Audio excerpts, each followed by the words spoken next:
What's up mga mananap? Welcome back to my channel. We have another video for you. And this is my comeback race from injury. Nagpahinga tayo ng almost 2 months dahil sa pagkadisgrasya ko sa Iloilo noong March 18. Kaya ito, we are on the road again for another race in Roxas, North Cotabato. Ito, dumaan muna kami sa kaibigan ko.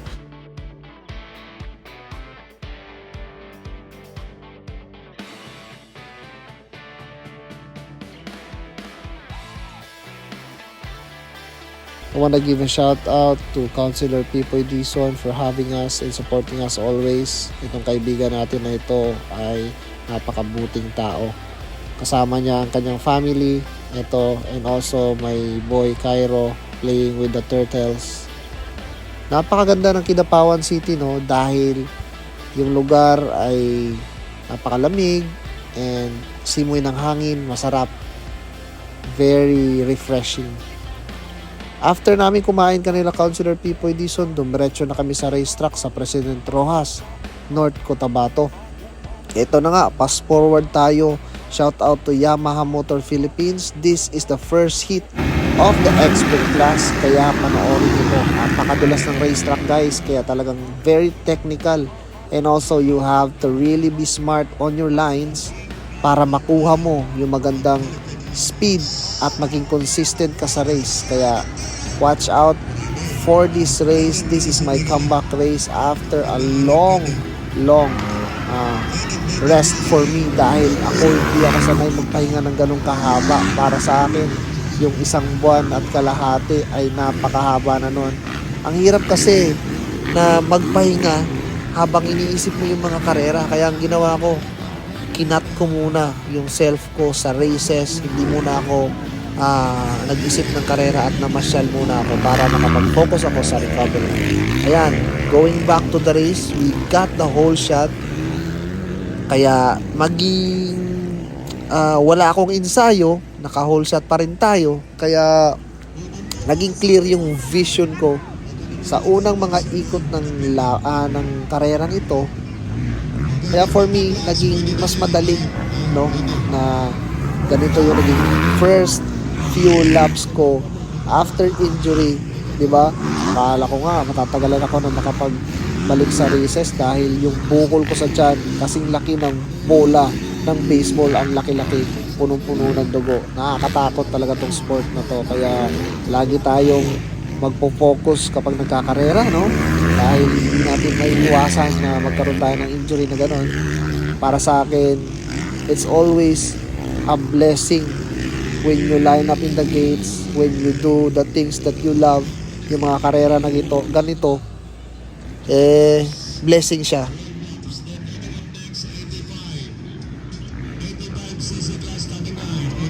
Masaya ako dahil nakapalit pa tayo magkarera. Ang sarap-sarap magkarera, I hope we have many more years of racing dahil napakasaya talaga itong mga races na to. Thank you very much to all that is supporting me sa Yamaha Motor Philippines, lalong-lalo na sa inyo for always supporting me. Maraming salamat po. And also to the company that is making sure of my safety and protection, from Motorsports Philippines and Aero Philippines, Sec Moto Supply. Maraming salamat po mga bossing. Ito, napakagagaling ng mga rider na kalaban natin dito.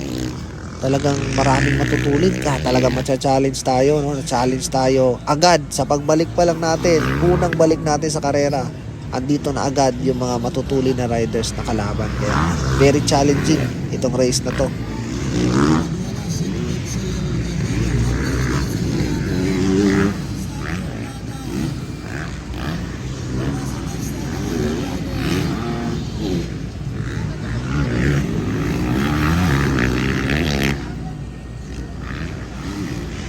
Kung mapapansin nyo, medyo humahaba na yung gap ko sa second place, which is Michelin Rivera. Also a very consistent rider, Napakagaling din na bata yan.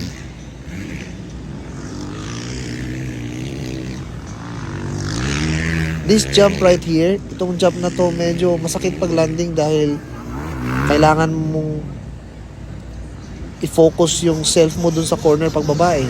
Kasi kung medyo sinakto mo siya dun sa receiver, ma-overshoot ka naman sa outside.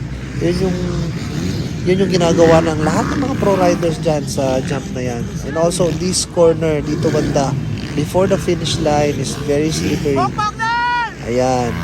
Kaya kailangan talagang maging mautak tayo sa karera na ganito dahil anytime pwede tayong dumulas. And also, kapag dumulas ka, napakasakit matumba sa ganyan ka tigas na lupa. Ako po.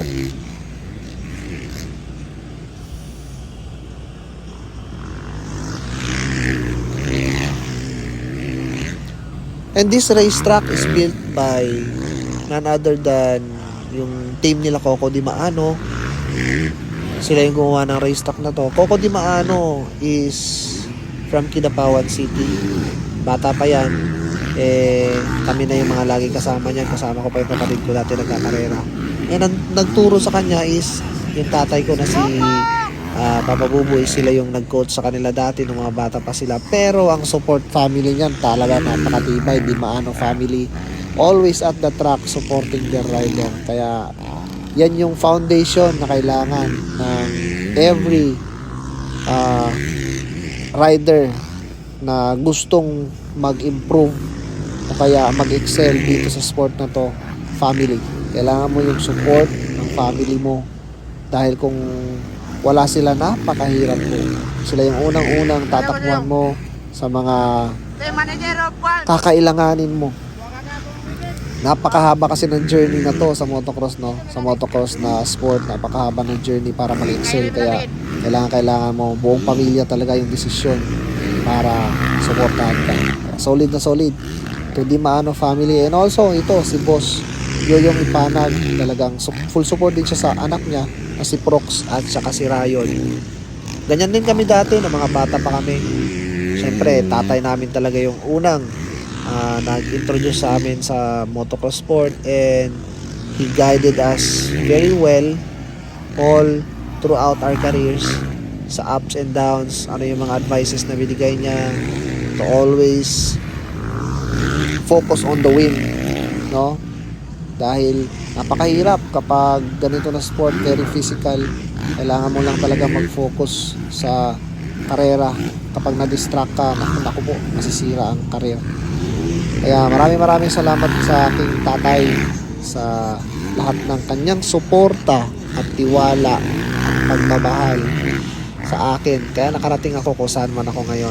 Maraming salamat. And this is the expert class. Abangan nyo ako mamaya doon sa Pro Open class. Ayan ulit, shout out to Aiki. Andyan siya palagi, no? Siya ang lagi natin kasama sa mga races. Ito na nga. Napakaganda ng run natin. Very clean run in the expert class. Abangan nyo ako mamaya sa Pro Open class.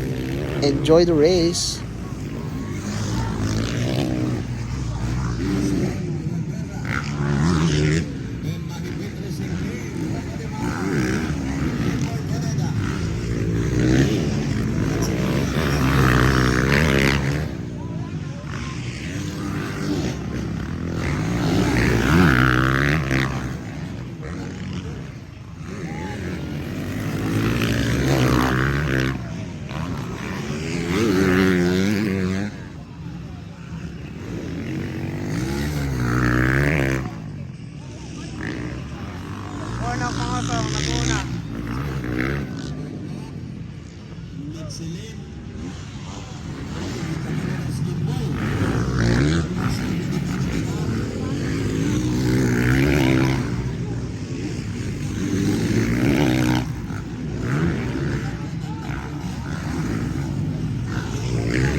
And we are now approaching the final lap of the expert class. Ayan, as you can see, that is Amboy Percon.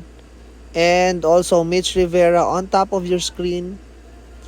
Medyo nagkaroon na tayo ng comfortable lead from second place. Dahil nga napakalinis ng ating run. Wala tayong mistakes. Wala tayong semplang. Maganda yung whole shot natin. Napaka-clear ng ating takbo. To get the win after injury is very amazing, no? Sarap ng pakiramdam after a very long rest without racing, without practice. Dahil sabi nga ng doktor, bawal tayong kumarera dahil baka bumalik ulit yung ating injury. Now, this is the Pro Open class. This battle will be intense. Talagang hold on to your seats. Bakbakan ito. Unang 3 ikot ang talagang titignan nyo dito, guys. Ayan, everyone gets out of the gate clearly. Walang sumemplang. But unfortunately, hindi naging maganda yung start natin dito. Katulad din sa expert class. Dito, nauna si Michelin Rivera. And followed by Terence Napat. At ako naman yung 3rd place.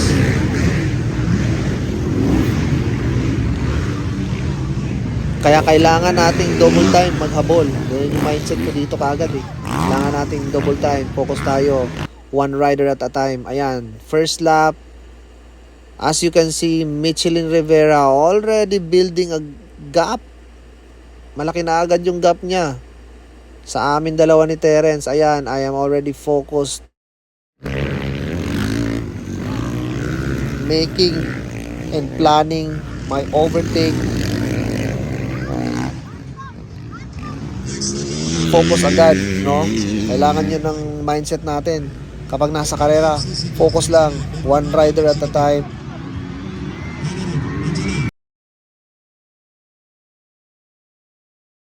And that's it. I already passed Terence Napat, no? Pass agad. Nakuha ko na siya and also focus na tayo kagad kay Michelin Rivera dahil mahirap kapag naiwanan ng medyo malayo, mahirap humabol. Napakaliit ng racetrack eh. And this is lap 2. Already focused on catching up to Mitch Rivera. Di ba kanina napakahaba pa nung gap niya sa atin. Ngayon, na-cut down natin siya into ilang seconds na lang. Already building a gap away from 3rd. Medyo naiwan na agad natin yung 3rd. Kaya nakafocus na tayo sa first place para ma-overtake natin siya. This is already lap 3. This is already going to lap 3. Pero lap 2 pa to. Yon, passing Mitch Rivera for the lead. Crowd cheering and my son cheering. Nakita nyo si Cairo, talagang taas pa yung dalawang kamay niya. Yun, yung overtake natin para makuha agad yung first place position. Just lap number 2. Nakuha na agad natin yung very good gap na nagawa ni Mitch Rivera, no? Kaya syempre happy to be able to race again.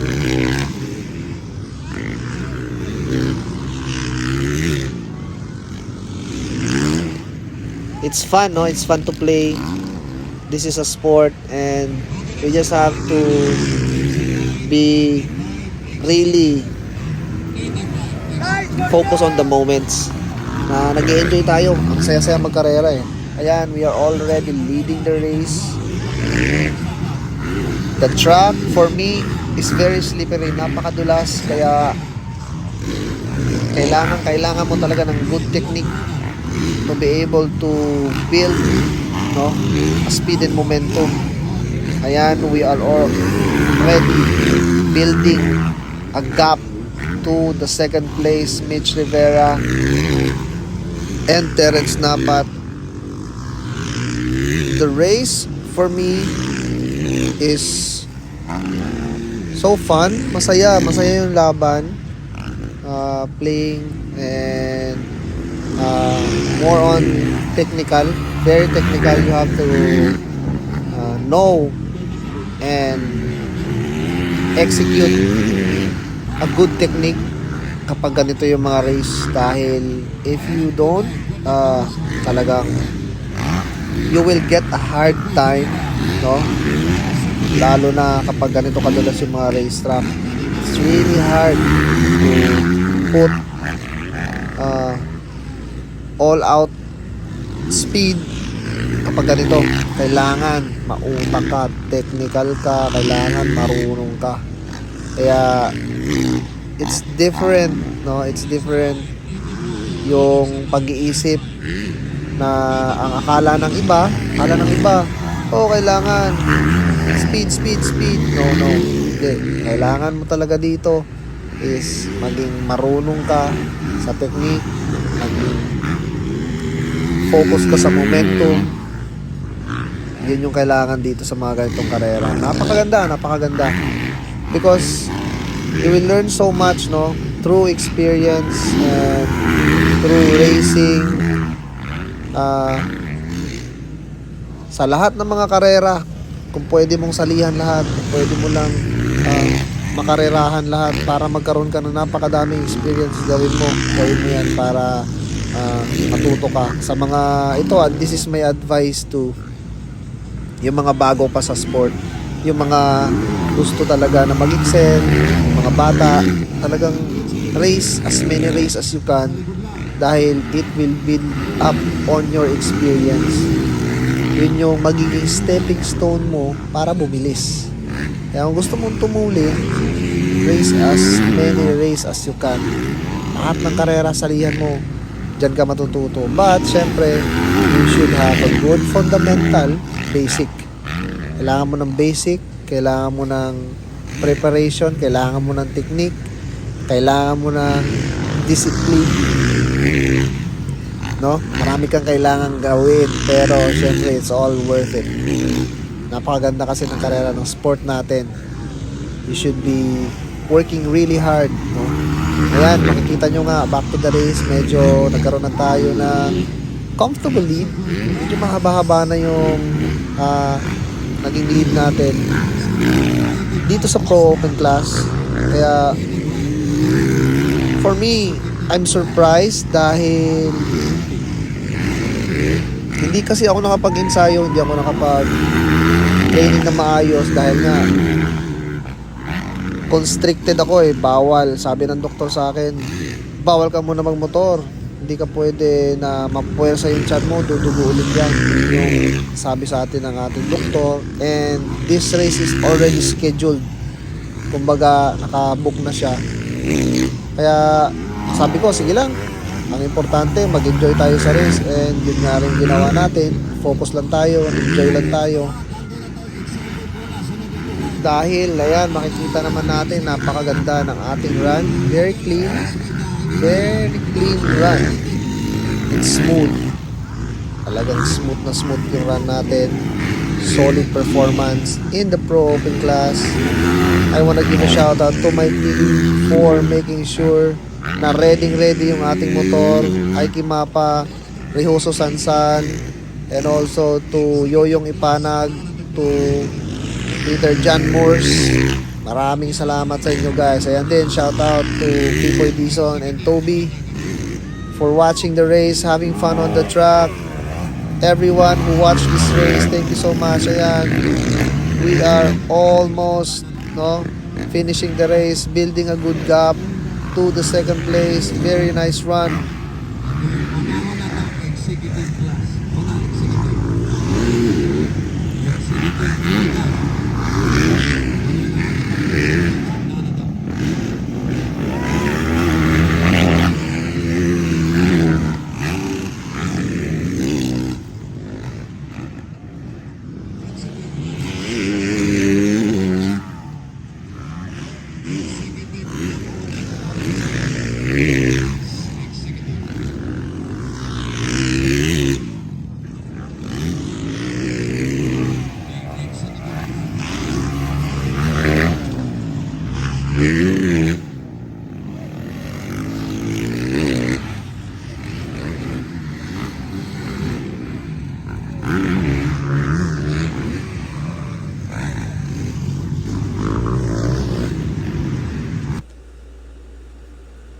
We are now approaching the last lap of the race with a very solid run. Konti na lang, marapit na tayong ma-finish. Yan talaga yung kailangan natin fokusan. Yung last lap na yan, minsan dyan nagkakamali at nasasayang yung buong paghihirap mo sa isang buong karera. Sa last lap ka pa natumba. Yun ang mahirap gawin, no? Kaya sa mga bago pa sa pagkakarera ng motocross, pagdating nyo sa last lap guys, yung focus nyo sa buong karera, doblehin nyo o triplehin nyo pa. Dahil dyan nagkakatalo, no? Minsan sisemplan tayo, sayang na sayang. Kahit sa mga pro rider sa ibang bansa, nangyayari yan. Diba? Lalo na sa atin. Kaya yan, focus tayo dyan. Tandaan natin yan. Yan ang advice ko sa inyo mga tropa. And that's it. We are now approaching the checkered flag. We had a very great comeback race, winning both expert and pro open class in dominating fashion, sweeping all motos. 1-1 sa expert, 1-1 din tayo sa pro open class. Kaya we had a very solid performance guys. Maraming salamat sa lahat-lahat. Kaya talaga focus lang tayo. Tandaan natin palagi, no? Focus lang tayo.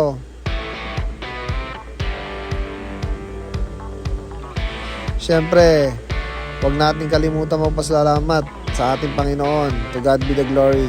Dahil kung wala siya, kung wala siyang blessing na ibinigay sa atin, hindi natin maaabot yung pagkapanalo. Kahit sa mga maliliit na bagay lang, small wins, no? Small wins, big wins, we all have to thank, no, the Lord. Dahil lahat ng yan is blessings. Count all the blessings, small or big.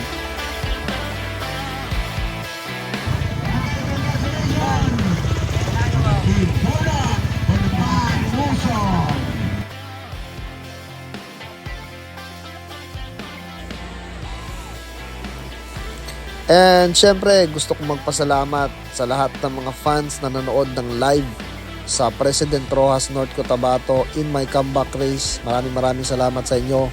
And gusto ko rin magpasalamat sa lahat ng mga vloggers, no?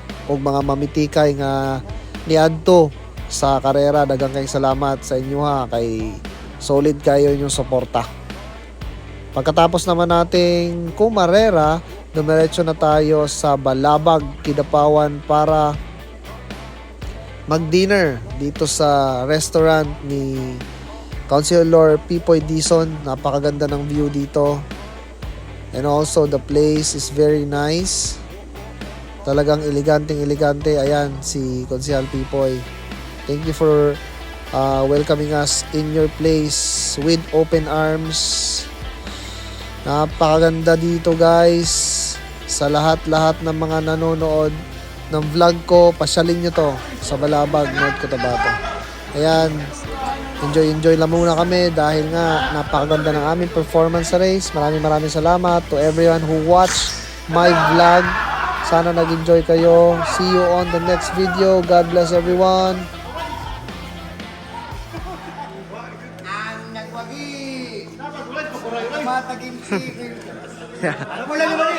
Nabigyan. Bayad hilot. Ito na ka. Nagkulang naman eh.